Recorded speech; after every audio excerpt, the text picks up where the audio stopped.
good morning to all. Thanks for joining. Let's get right into it. This is for workers' comp as I'm the claims liaison. So some uh, basics. We've got the first steps to claim management. And this is, let me go over here. So our first steps to claim management really does start with you um, in providing a safe work environment and job descriptions. Tremendous job descriptions are a tremendous help for doctors for releasing injured employees to return to work either full duty or a modified duty, and hiring processes and training. Those three items right there, that really is the start, because it prevents any accidents from happening. It helps to prevent any accidents from happening. Timely reporting is huge. This is where this is just so imperative for cost and time containment, and need for you to know the clock is ticking.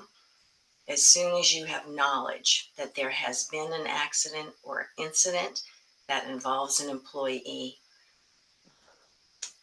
you just can't say enough, because not having timely reporting delays, the increases costs. It increases a lost time and wages, medical and legal. And with that, again, timely reporting, because it's good to know Illinois is the largest litigated state in the Midwest. In the state of Illinois, anytime there is an attorney on a claim, there is a settlement at the end of treatment. A claim cannot be closed if it is an open claim at the commission. So if any time anyone has filed a petition or document with the commission has an open claim.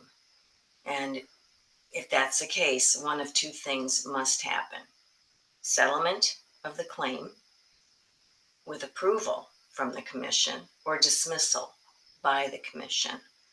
And there are more settlements than dismissals, and that's for sure. Another key item is verify your coverage up front. Know all of this information before anything happens. Make that that's the first step. Know your coverage, verify it, know what tools your carrier has to help you help yourself. Know what their tools are for early return to work programs or hotlines, or what are their tools to help you. Online reporting, all sorts of things that they should have in the toolbox for you to be successful in this hard environment of workers' comp. So that's a key element of success right there, is timely reporting. And so verify that coverage up front, and let your management know what those tools are and what the information is, because that way, should something happen, remember the clock's ticking, they can be off to the races and doing all the steps necessary to get the best end result of a negative item. Definitely you want to know the insurance carrier name, address, phone number, policy number. These are all things, when a claim is reported, that the recipient of that information needs to know all of this, so that they can start the claim rolling. And rolling means we're going to get to an end result. And the more information, but don't delay reporting a claim because you feel you don't have enough information. Some is better than none to get things started, and that means timely.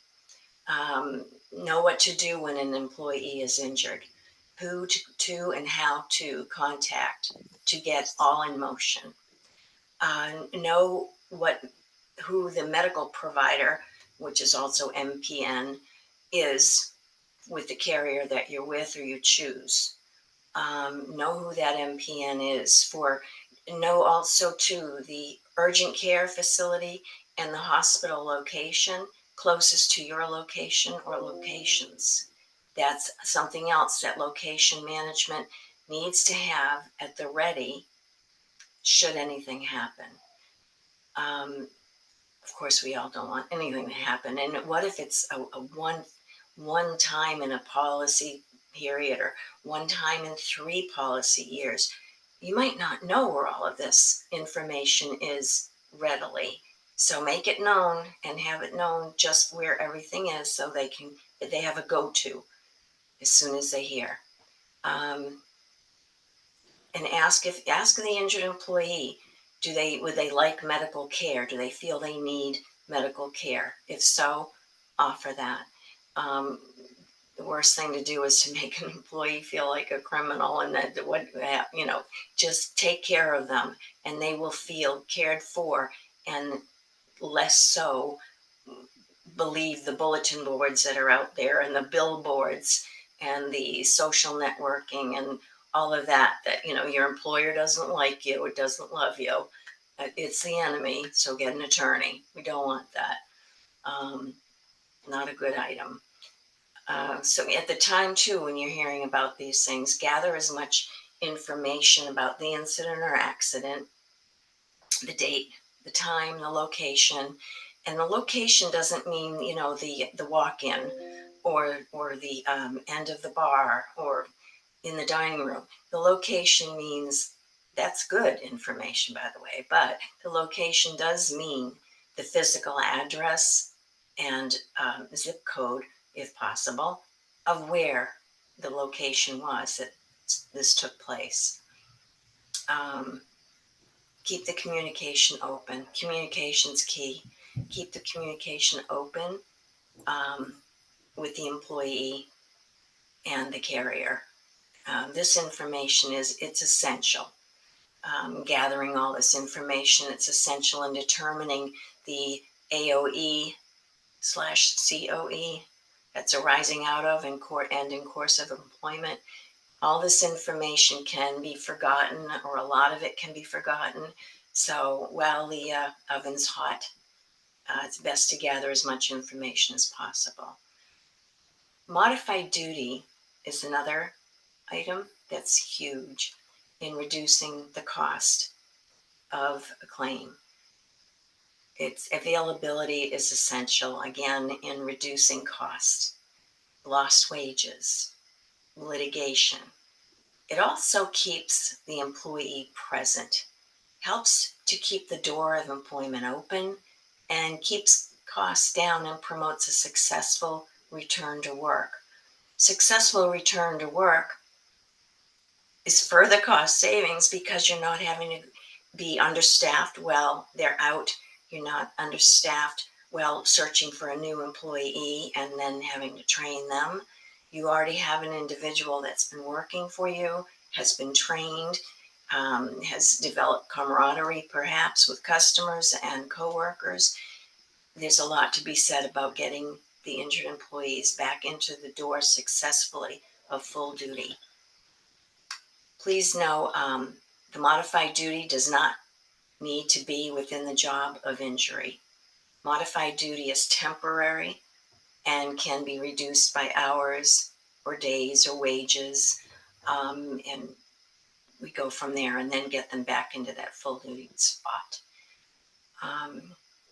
Any questions to this point?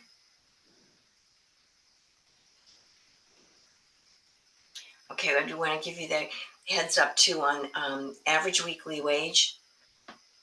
For those that might not know, hourly rate of pay and tips and bonuses will add up to the average weekly wage.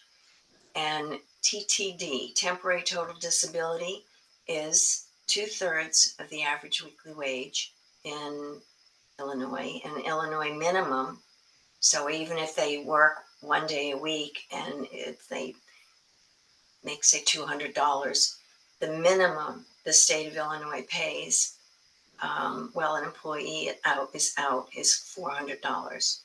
And the maximum, so even if an employee makes $150,000 a year,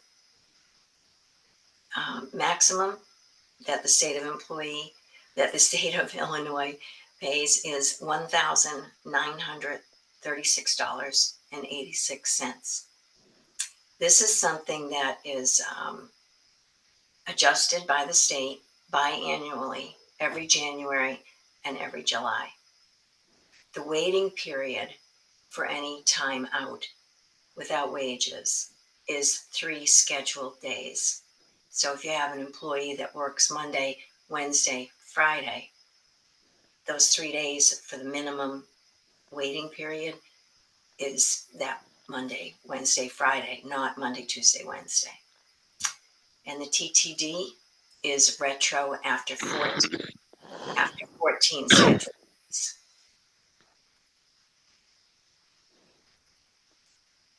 And now I'll ask also again, any questions?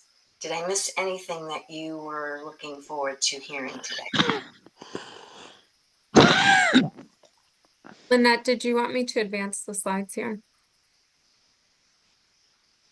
Oh, that's okay. I ran through everything that's in the bulletin in that order. Okay, I'm sorry, I didn't even think about that. that's okay. Okay, so yeah, it's just if there's anything you're thinking of and so on, please do ask. And if I don't have an answer for you, I will be happy to find it for you as well.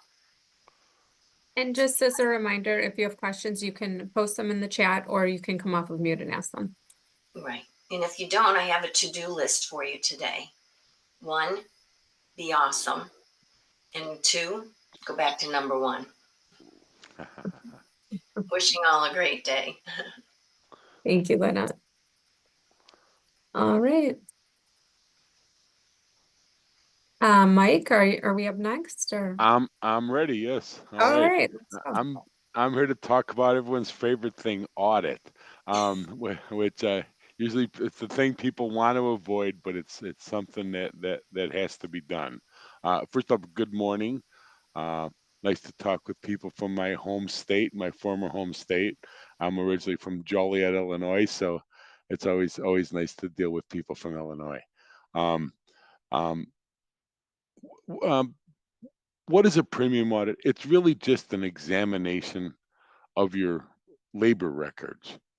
And so we're looking at, and we'll on the next slide we'll go over the specifics, but we're verifying that, and we're comparing it to what was originally estimated on a policy. So that brings us to the second question, the frequently asked question is why? Why is there an audit? Well, when your workers' comp policy was originally issued, it was based upon estimated. Someone said, "This is what I think my payroll is going to be for the year," and further, this is how much will be in the restaurant classification, and this is how much we think will be in the clerical classification. Those are the normal 2 classes that are issued on a restaurant policy. Well, we come in and we check the, to see if those numbers are still accurate. People grow or shrink. New employees get hired or not. Things happen. It's very rare that we come in and do an audit and find that someone was exactly right on with their original estimate compared to what it ended up being. So we come in to verify that. And the other part of that is, why is there a premium audit? Well, it's because we have to. Most states mandate that an actual audit is done at the end of a policy term. Now, the veracity of that audit varies, and we'll get into that the different types of ways to complete an audit. But it's not only to verify the original estimates, but it's because we have to. And Illinois says you will conduct an actual audit at the end of a policy year, so we do. Um, what are the different types of ways to complete a premium audit? We're going to get into that in a few slides, so I'm just gonna skip that one for now. What happens if I don't complete my year-end premium audit? And we get this a lot. People, I just don't want to deal with that, or I'm so busy. Um, I don't want to deal with some auditor. I got orders to take care of and this and that. We send out 3 different notices, plus we send one to the agent. We try what we can to get that cooperation, but if in the end we can't, um, it could lead to closure of your current policy for non-cooperation and a penalty. At employers, we don't charge the 3 times penalty that other carriers do. We've only made it 2 times, which is still a hefty penalty. But the purpose of that is not to charge you a fine and collect fine money. It's to get cooperation. So if someone has a $2,000 policy and they get a $4,000 bill, they're more than likely going to comply, and we'll immediately reverse that non-compliance charge and get an actual audit in. Um, what do I do if I disagree with my audit? And that happens. People either don't understand what it means, or most common thing is they don't agree with a classification decision. This person who has minimal exposure to the industry should be in clerical, and they feel very strongly about that. Um, what's important is to send in a letter stating what you're disagreeing with, and be specific. Uh, a lot of people will send in something like, "I disagree with the audit." Well, that's just going to delay getting to the root of it. I disagree with the classification of my manager. I feel that he should be X class, or I don't understand um, why the payroll went up so much. Uh, uh, okay, we will get back to you uh, with a response, at least an explanation. And normally that's done within 2 business days, because we realize that's important to you. If there's money on the line, you're getting a bill. Um, we're very responsive to disputes like that.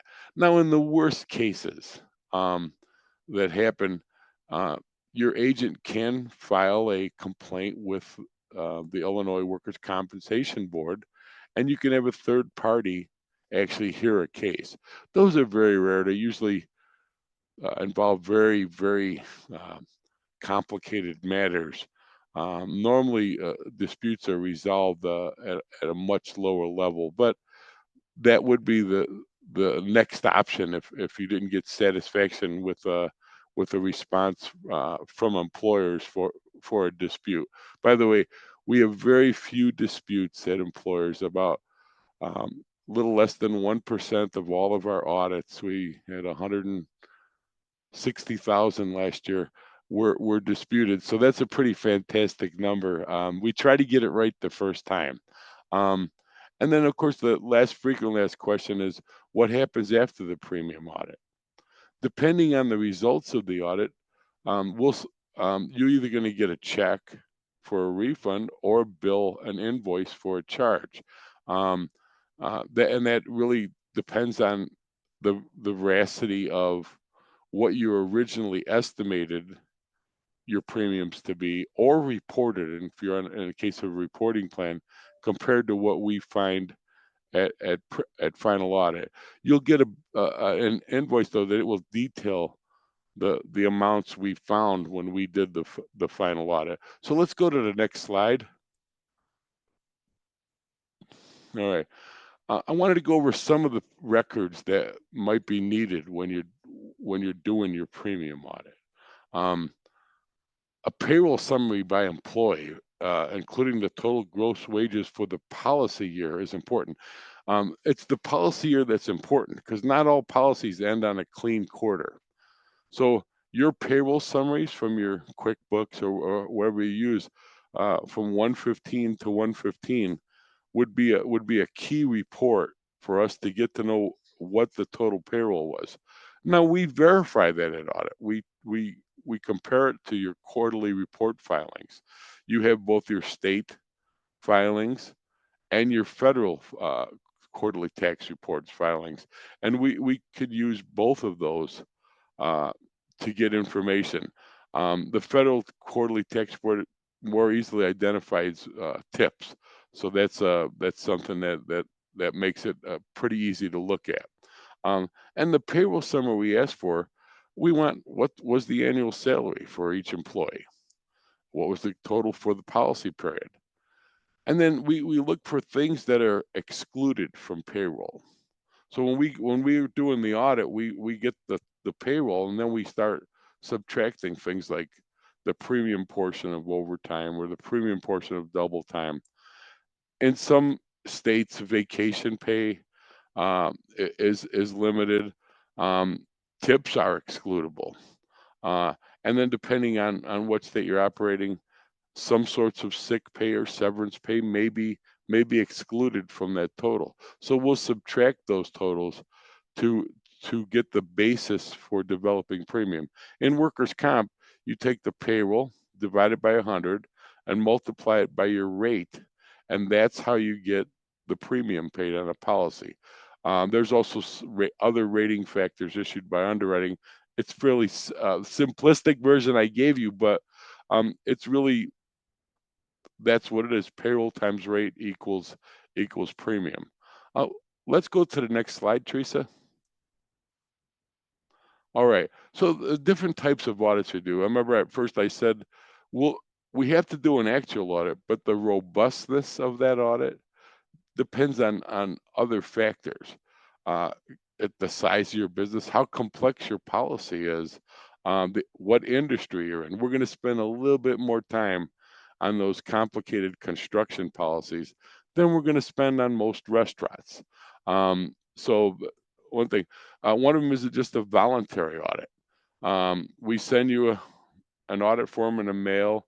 We'll send it by email or fax or mail, and basically we ask you to fill it out, um, send us the backup, and we'll verify it. And it's a relatively painless experience. And then we have two other ones: remote physicals and on-site physicals.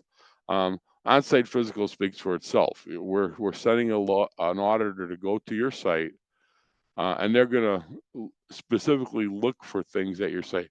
Now, in most restaurants, an on-site physical isn't really needed. There can be questions that come up as to where storage areas are, or where the office is, and if that still qualifies for the clerical classification, things like that. But that's pretty rare. Um, Most of the time, you're going to get either a voluntary or a remote physical. And a remote physical is basically in between a voluntary audit and an on-site physical audit, where we have someone more experienced who calls you after we get the voluntary form and goes over specific questions. And then the next slide is going to show you my favorite one, and that's online premium audits. You could actually submit your audit information online, and you don't even have to talk to an auditor. Um, it's easily accessible, 24/7. So if you're up at 3 in the morning and you want to get your audit done, you can do it. Um, if the information you sends in passes all the edits, it goes straight through without anyone touching it, and you get a very quick audit done. We have a nice online premium audit program. It's intuitive. We're always looking to improve it. But if you wanted a less intrusive audit, this is it. Now it is limited to uh, less risky businesses, and restaurants would be less risky. So unless there was a complication to the policy, a multi-location, multi-state, or it's just a huge restaurant, most most restaurants would qualify to use online premium audit.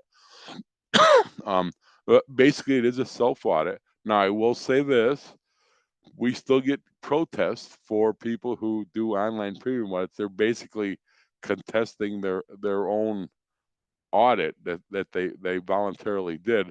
But if you have questions, we have let us know before you actually submit it, because it can go through without anyone looking at it, and depending on the information you sent in, we've had people put an extra zero in or things like that. That's why I say that um, it can be easily fixed. So just pay attention to that audit result when you get it out. Can we go to the next slide, please? Okay, so that was audits in a nutshell.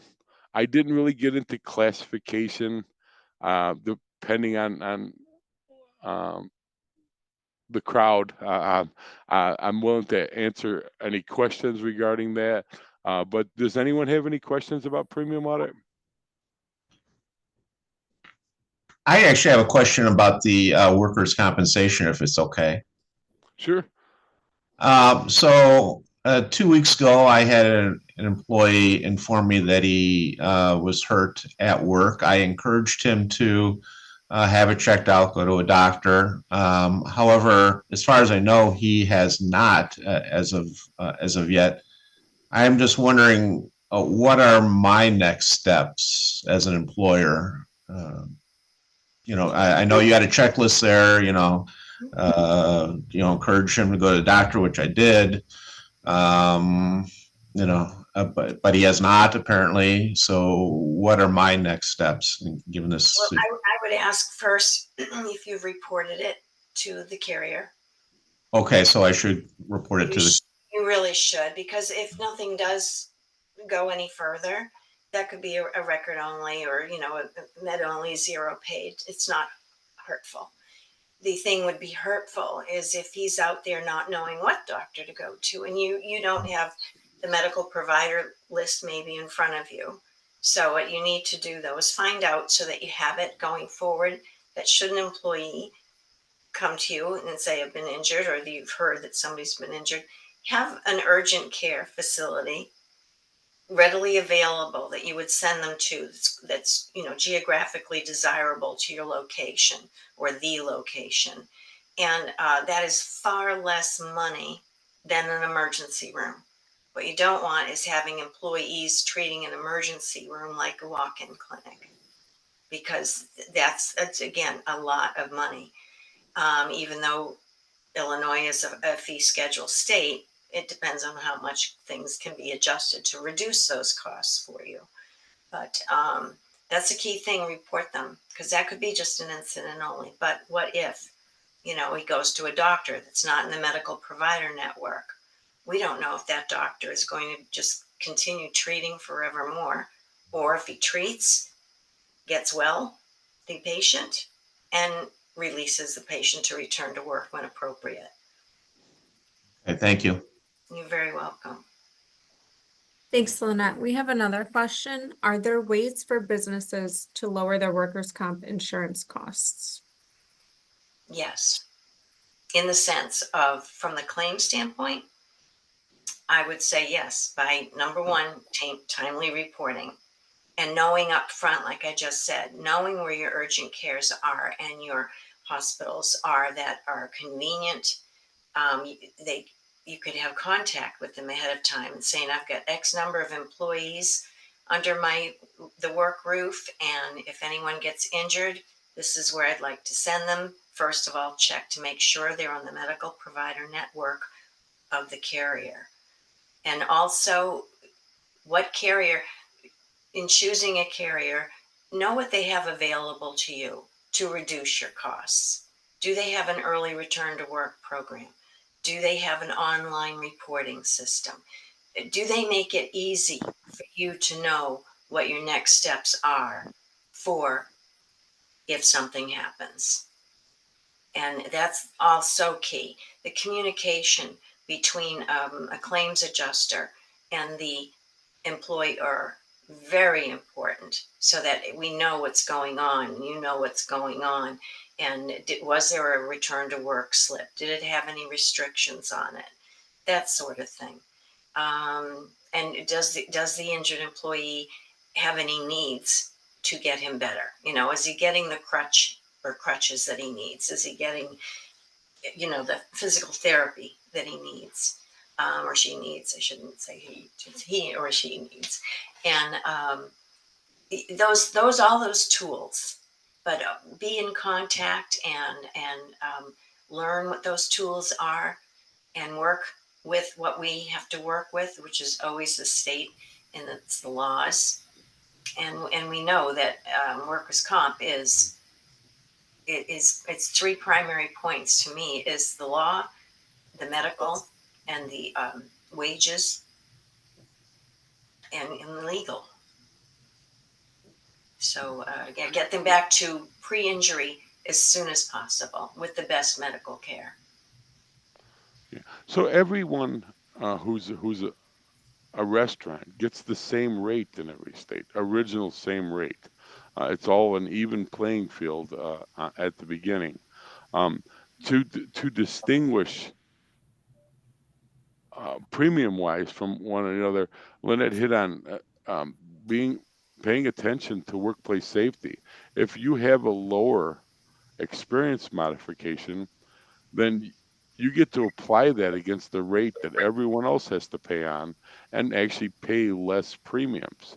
Um, Also, being members of groups like this, members of groups like this, and these type of trainings, we as an insurance company experience less claims, less risk, because people, the groups go out and proactively help their customers, so they get a discount against that rate that everyone else has to pay for. So that's just another way to lower those costs.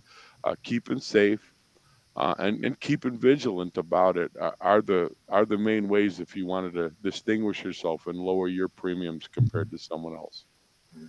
The other thing too, if I could add, is safety meetings. They don't have to be long, but 5 minutes at the beginning of a shift once a week to keep it planted in everyone's head. Safety, safety. And should they see someone that needs help lifting something or moving something and so on, help. So that helping might have reduced a back claim or a hernia or the such. So yes, communications and brief safety meetings are important with all of that. That saves money ultimately too. Thanks, Lynette. And Mike, are there any other questions?